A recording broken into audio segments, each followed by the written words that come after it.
ये गया था बहन के घर, है ना?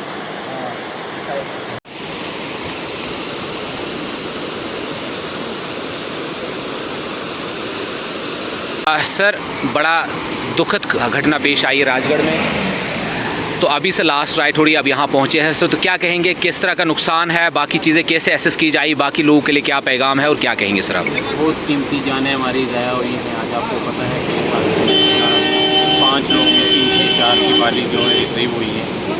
एक बॉडी अभी भी जो हमारी रेस्क्यू टीम जो है वो लगी हुई है। SDRF, अपने KYT, CRPF की, आर्मी की सभी टीमें लगी हैं। एक बॉडी भी हमें रिट्रीव नहीं हो रही है।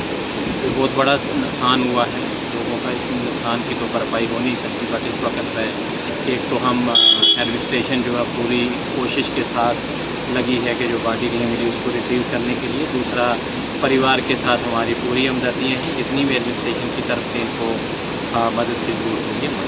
Thank you.